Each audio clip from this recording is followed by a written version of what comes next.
Olá, pessoal! Vamos falar hoje sobre o gênero textual receita culinária, que faz parte da nossa lição 18. E aí, você acompanha seu pai ou sua mãe enquanto eles estão produzindo uma receita? Ou até sua avó, sua tia ou alguém que more com você? Ou você mesmo em algum momento já se arriscou a seguir alguma receita? Olha, a receita, ela está aí para que a gente possa utilizá-la e produzir o nosso alimento, né?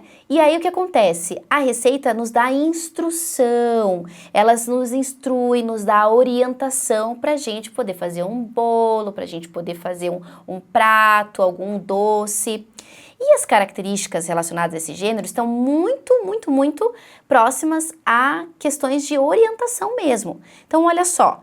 A gente começa com um título. Quando você se depara com uma receita, você já tem o título. Então, aqui, por exemplo, no nosso material, nós temos ali o bolo de cenoura. Então, precisamos do título para saber receita do que a gente vai fazer. Depois vem os ingredientes. Os ingredientes, né, é uma lista, eles aparecem em formato de lista e informam os alimentos que serão usados e a quantidade de cada um. Então, por exemplo, aqui a gente vai ter 3 cenouras, 3 ovos, meia xícara de óleo. Então, esse é um formato super clássico ali da receita, colocar a quantidade e o alimento que a gente vai usar do lado para a gente poder produzir, no caso aqui, o bolo. E por último, a gente tem o modo de preparo, né? Ele traz as instruções, né? As explicações de como exatamente nós vamos fazer esse bolo. Então, por exemplo, né? Vai falar sobre quanto tempo ele vai ficar dentro do forno assando, ele vai dizer quais ingredientes que a gente vai misturar primeiro, ou se vai misturar todos de uma vez só. Então, aqui vai ter, por exemplo, algumas palavras, né? Que nós chamamos de verbos, orientando para que você faça da maneira correta. Então, ele vai dizer, pegue a vasilha, mexa bastante, asse em 30 minutos, por exemplo, tá? Então, a característica principal mesmo ali, né, as características, aliás, é título, ingredientes e modo de preparo, certo?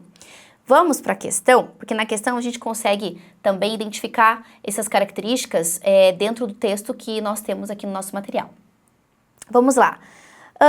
Vamos começar aqui com a questão número 1, que vai falar do bolo de casca de banana, na página 97.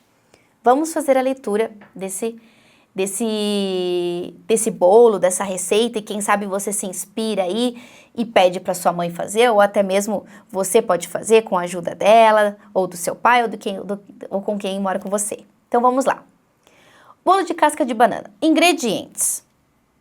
Aqui, 4 cascas de banana, 2 ovos, 2 xícaras de leite, 2 colheres de sopa de margarina, 3 xícaras de açúcar, 3 xícaras de farinha de rosca e 1 colher de sopa de fermento em pó.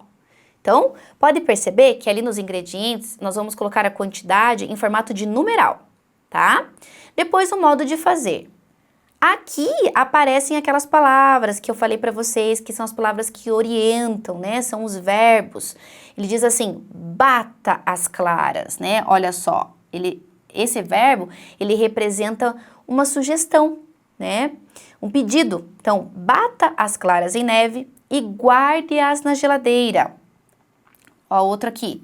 Lave bem as cascas das bananas e bata-as no liquidificador com as gemas, o leite, a margarina e o açúcar. Outro aqui. Despeje essa mistura em uma vasilha e acrescente a farinha de roscar. Misture bem. Junte delicadamente as claras em neve e o fermento. Em uma assadeira untada com margarina e farinha, leve. Então, ó, eu não tinha marcado junto e vou voltar aqui. E leve a mistura por 40 minutos ao forno médio pré-aquecido. Aqui no modo de fazer, então, tem exatamente a orientação de como a gente vai juntar esses ingredientes e como vai finalizar esse bolo. A cobertura, para o caso de que tenha cobertura. Tem bolo que não tem, né? Então, ele coloca aqui a orientação também. Muito parecida lá com o que a gente já viu dos ingredientes e o modo de fazer do bolo em si. Então, a gente tem ali, ó, meia xícara de açúcar, 1,5 xícaras de água, 4 bananas cortadas em rodelas e suco de meio limão, tá? Para essa cobertura. E o modo de fazer? Derreta o açúcar, olha lá a palavrinha, o verbo que dá a orientação do que você tem que fazer. Derreta o açúcar em uma panela e junte a água, fazendo um caramelo. Acrescente as bananas em rodelas e o suco de limão. Tire o bolo do forno e cubra-o ainda quente. Que delícia! Eu não sei vocês, mas eu aqui fiquei com muita vontade de experimentar esse bolo. Acho que eu vou fazer essa receita depois. Bom, número 1, então, pessoal, na página 98. Aqui vocês puderam perceber, então, que aquele formato, título, ingredientes e modo de preparo é bem claro, bem nítido no gênero receita. Número 1, a função da receita culinária dessa receita lida, né, que nós fizemos, a instruir o leitor na produção de um bolo? A princípio sim, né, a gente aprendeu a produzir aquele bolo, mas a gente precisa ver as outras alternativas para ter certeza. Contar a história de um bolo de banana? A história do bolo? Não é a história do bolo, né? Tem os ingredientes para que ele seja criado. Então, não. Letra C. Divertir o leitor com o modo de preparo? Não é divertir também. Não tem essa intenção de fazer o leitor rir, por exemplo. E letra D. Explicar sobre a casca de banana? Não, também não é uma explicação técnica sobre a casca, né? Então, letra A. Instruir o leitor na produção de um bolo, com certeza. Agora a gente vai lá para número 6 e vou passar para a próxima página. A número 6 é uma questão discursiva e ela diz assim: quais são as partes de uma receita culinária? Você já sabe, né? Se eu voltar aqui, veja bem, lá no início da nossa lição, você tem essa informação: título, ingredientes e modo de preparo. Eu, se fosse você, ao escrever título, ingredientes e modo de preparo na questão 6, daria detalhes também. Título, escrever o porquê o título está ali, os ingredientes, como eles são escritos, no modo de preparo, falar a característica importante daquela palavrinha, lembra do verbo que ele dá aquela orientação? Fale sobre isso na sua questão. E por último, hoje nós vamos fazer a questão número 7, para finalizar o nosso estudo. A questão número 7 diz assim: as palavras destacadas na receita indicam. Então a gente tem que voltar para ver as palavras destacadas, né?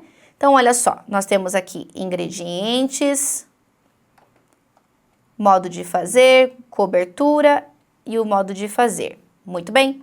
Então, aqui são as partes, né, que a gente vai depois fazer a leitura embaixo, da orientação, de quais são os ingredientes, de como se faz. Então, vamos ver o que a gente tem de alternativa lá para a gente poder marcar, tá? As palavras destacadas na receita indicam um aviso. Um aviso?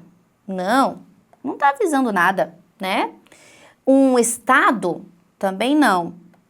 Um estado no sentido de como aquela situação se encontra? Não. Orientação? Sim, é uma orientação, né? Porque a gente tem uma receita escrita ali, aí a orientação de qual é a parte que está sendo feita. Então aqui primeiro os ingredientes, esses são os ingredientes, então é uma orientação. Agora o modo de fazer, depois o texto embaixo. E sugestão? Não. Ok, pessoal? Finalizamos mais uma lição. Finalizem as questões, terminem todas e nos vemos na próxima lição. Até mais!